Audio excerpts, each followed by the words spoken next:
بسم اللہ الرحمن الرحیم۔ السلام علیکم معزز دوستو، جب کوئی قوم اللہ تعالیٰ کی وحدانیت کا انکار کرنے لگتی ہے اور کفر و شرک میں مبتلا ہو جاتی ہے تو اللہ تعالیٰ ایسے معجزات اور نشانیاں ظاہر فرماتا ہے کہ جس سے یہ بات ثابت ہو جاتی ہے کہ اللہ ہی اس کائنات کا خالق ہے۔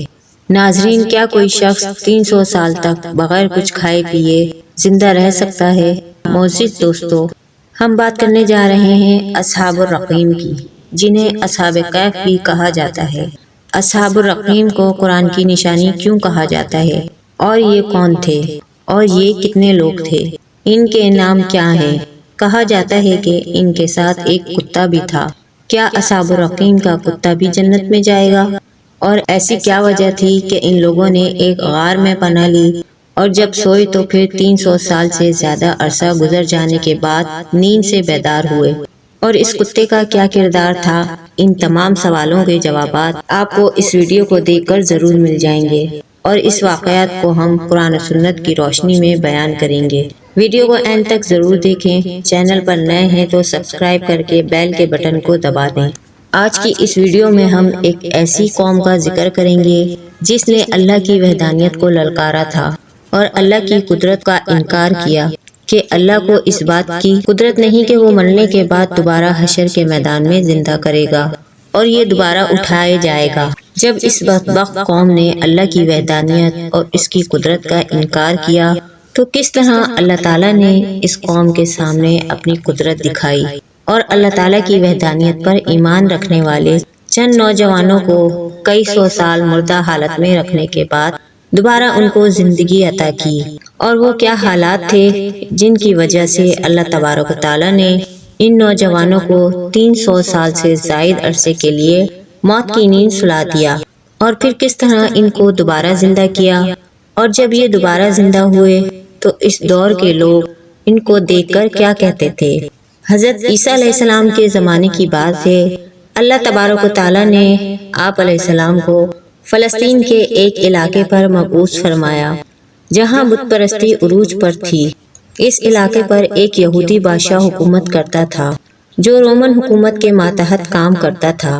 جب حضرت عیسیٰ علیہ السلام نے اپنا تبلیغ دینے کا کام شروع کیا تو رومی کو یہ بات ناگوار گزری اور وہ آپ علیہ السلام کے مخالف ہو گئے اور آپ علیہ السلام کو گرفتار کر کے سولی پر چڑھانا چاہا، لیکن اللہ تعالیٰ کے حکم سے حضرت عیسیٰ علیہ السلام کو زندہ آسمانوں پر اٹھا لیا گیا۔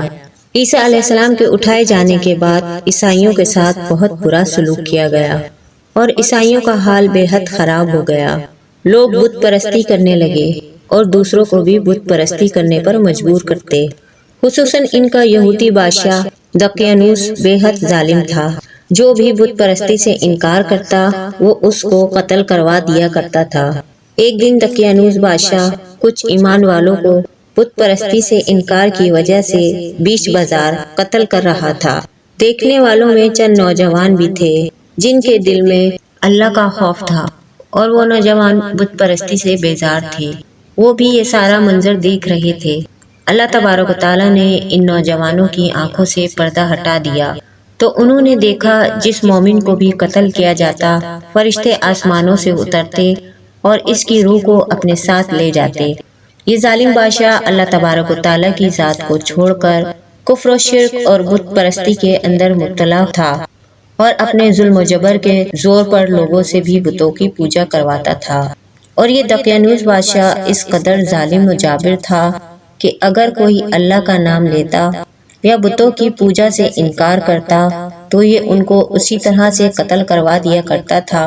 لہٰذا جب ان نوجوانوں نے ان ایمان رکھنے والوں کو قتل ہوتا دیکھا اور یہ ایمان افروز منظر اپنی آنکھوں سے دیکھا کہ فرشتوں کی ایک جماعت زمین پر اترتی اور ان کی روح کو شان کے ساتھ آسمان پر لے جاتی، تو ان نوجوانوں کا ایمان اور بھی مضبوط ہو گیا اور وہ ایمان لے آئے۔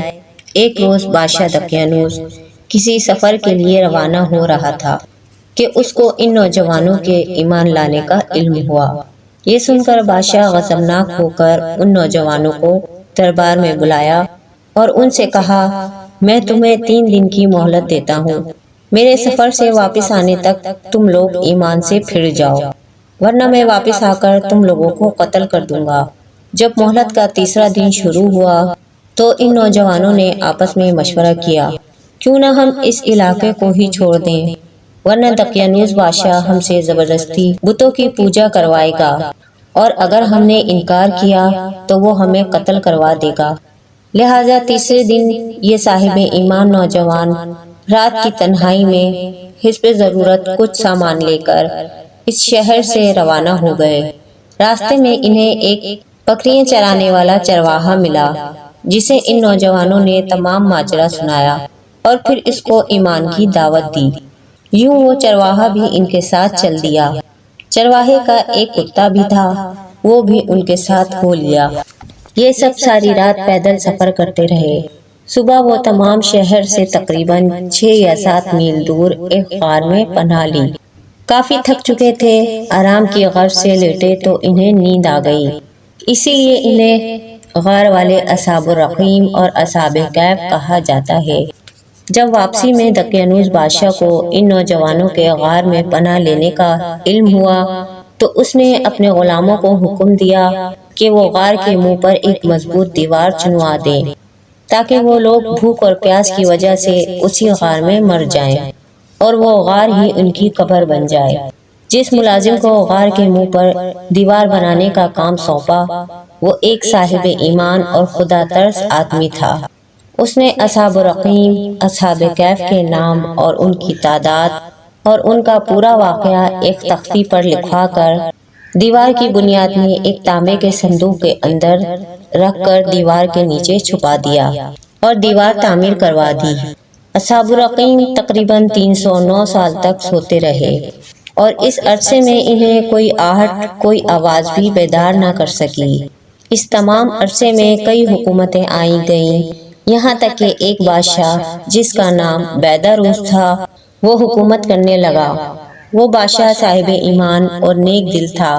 اس کے زمانے میں کئی فتنے اٹھے، ان میں سے ایک فتنہ یہ بھی تھا کہ لوگ مرنے کے بعد دوبارہ اللہ کے حضور زندہ اٹھائے جانے کا انکار کرتے۔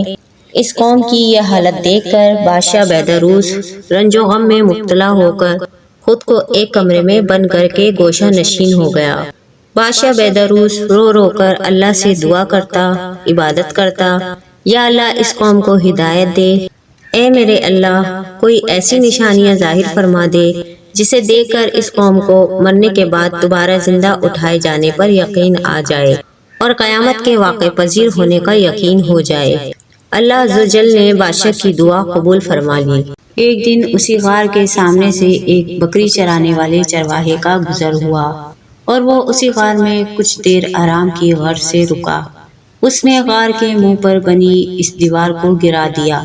دیوار گرتے ہی اس پر ایسی ہیبت طاری ہوئی کہ وہ وہاں سے بھاگ کھڑا ہوا۔ دیوار گرتے ہی اصحاب کہف، اصحاب الرقیم بیدار ہو گئے۔ حالت ایسی تھی کہ ایک رات کے سوئے ہوئے ہوں، چہرے تر و تازہ، لباس بالکل صاف ستھرے، اور ان کا کتا بھی کلائیاں پھیلائے لیٹا ہوا تھا۔ اصحاب الرقیم صبح سوئے تھے اور جب بیدار ہوئے تو سورج ڈوبنے میں ابھی کچھ وقت باقی تھا۔ ان لوگوں نے نماز ادا کی، اس کے بعد یملیخا کو کھانا لانے کے لیے ایک تندور والے کی دکان پر بھیجا۔ یملیخا ایک تندور والے کی دکان پر گئے اور کھانا خریدنے کے لیے پرانے دور کا سکہ دکاندار کو دیا۔ صدیوں پرانا دقیانوسی زمانے کا سکہ دیکھ کر دکاندار سمجھا کہ شاید اس کے ہاتھ کوئی خزانہ لگ گیا ہے۔ یہ دیکھ کر آس پاس کے لوگ بھی آ گئے اور یملیخا کو پکڑ کر حاکم کے پاس لے گئے۔ حاکم نے پوچھا خزانہ کہاں ہے؟ یملیخا نے کہا کہ یہ کوئی خزانہ نہیں، ہمارا اپنا پیسہ ہے۔ حاکم نے کہا یہ کیسے ممکن ہو سکتا ہے؟ یہ سکہ تو 300 سال پرانا سکہ ہے، ہم نے تو یہ سکہ کبھی نہیں دیکھا۔ یملیخا بولے اچھا یہ بتاؤ بادشاہ دقیانوس کے کیا حال ہیں؟ حاکم حیران ہو کر بولا اس نام کا بادشاہ تو کوئی سینکڑوں سال پہلے حکومت کرتا تھا جو کافر تھا، آج کل اس نام کا کوئی بادشاہ نہیں۔ یملیخا بولے یہ کیسے ممکن ہو سکتا ہے؟ کل ہی کی تو بات ہے، دقیانوس بادشاہ ہمارا خون کا پیاسا تھا اور ہم نے اپنی جان بچا کر ایک غار میں پناہ لی۔ یملیخا بولے اگر آپ کو میری بات کا یقین نہیں تو تو میرے ساتھ آئیے، میں آپ کو اپنے دوسرے ساتھیوں سے ملواتا ہوں۔ حاکم اپنے ساتھ کئی لوگوں کو لے کر یملخا کے ساتھ غار کی طرف چل پڑے۔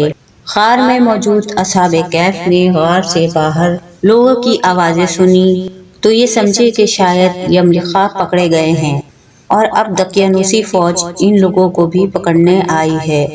جب حاکم نے غار کے باہر ایک صندوق دیکھا تو اس کو کھلوایا تو اندر سے ایک تختی ملی جس میں اصحاب کہف کے نام اور ان کی تعداد اور وہ تمام ماجرا جو ان کے ساتھ پیش آیا سب کچھ لکھا تھا۔ ادھر یملخا نے اپنے تمام ساتھیوں کو سارا ماجرا سنا دیا کہ جب وہ تندور والی کی دکان پر گئے تو کیا ہوا۔ لہٰذا حاکم نے یہ تمام صورتحال دیکھ کر بادشاہ بیدروس کو اطلاع دی۔ خبر سنتے ہی بادشاہ بھی وہاں آ گیا۔ اس نے اصحاب کہف کا حال دیکھ کر اللہ کے سامنے سجدہ شکر کیا کہ اللہ نے مرنے کے بعد دوبارہ زندہ ہونے اور قیامت قائم ہونے کی نشانی ظاہر فرمائی۔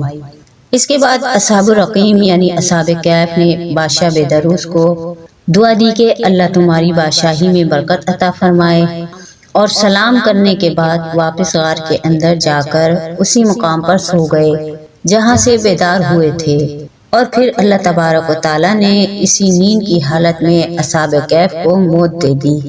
بادشاہ بیدروس نے لکڑی کے صندوق بنوا کر اصحاب کہف کی لاشوں کو اس میں رکھوا دیا اور غار کے منہ پر ایک مسجد تعمیر کروا دی اور سالانہ ایک دن مقرر کر دیا جس دن لوگ اصحاب الرقیم کی قبروں کی زیارت کے لیے آتے ہیں۔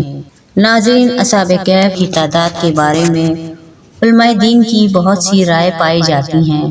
حضرت عبداللہ بن عباس فرماتے ہیں کہ اصحاب الرقیم کی تعداد 7 ہے، جبکہ 8واں ان کا کتا تھا، اور ان کے ناموں میں بھی کافی اختلاف موجود ہے۔